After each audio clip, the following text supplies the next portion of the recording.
जो जीता वही सिकंदर। मालूम नहीं ये मुहावरा किसने दिया होगा, लेकिन इसके शब्दों पर गौर करें तो यह मुहावरा गलत है। सच में तो सिकंदर जीता ही नहीं था, बल्कि हार गया था। दरअसल जिस महायुद्ध में सिकंदर को जीतने का बात कही जाती है, उसमें वो हार गया था। उस युद्ध का विजेता था पोरस। सिकंदर पूरी संसार को जीतने के सपना के लिए भारत आया था और एक के बाद एक लड़ाई जीतता गया। वो पूरे विश्व पर अपना कब्जा चाहता। उसके एतनी द्वारा लड़ाई जीतने के बाद इतिहासकार इस बात को मानने के लिए तैयार नहीं है कि वो पोरस था। वो पोरस के साथ युद्ध में हार गया था और पूरी भारत में ये बात फैल गई कि सिकंदर जीत गया। सिकंदर ने हार के बाद सोचा कि युद्ध से उसे क्या हासिल हुआ? हार नहीं। उस हार ने उसकी सोच बदल दी और असल में उसकी जीत युद्ध हारने के बाद शुरू हुई। एक दिन सिकंदर बहुत बीमार हो गया और शाम में मर गया।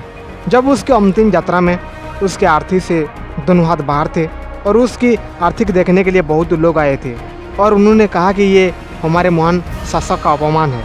लेकिन पता चला कि ऐसी इच्छा सिकंदर की थी कि उसके अंतिम यात्रा में उसके हाथ आरती से बाहर होने चाहिए।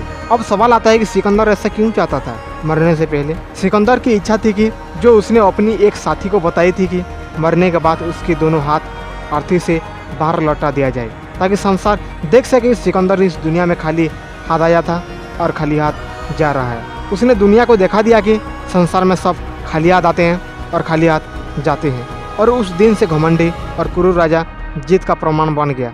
जिस युद्ध में वो हार गया था, उसे भी किताबों और लोगों के दिलों में वो जीत गया और मुहावरा प्रचलित हो गया, जो जीता वही सिकंदर।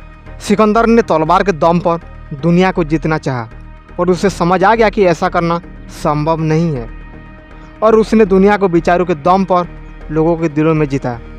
जो इस बात को समझ जाता है वो जीत जाता है और जो जीत जाता है वो सिकंदर कहलाता है। तो दोस्तों, अगर आपको ये ग्रेट सिकंदर की कहानी पसंद आई हो तो कृपया करके इस वीडियो को जरूर शेयर करें और कमेंट्स करके बताइए कि इस वीडियो आपको कैसी लगी।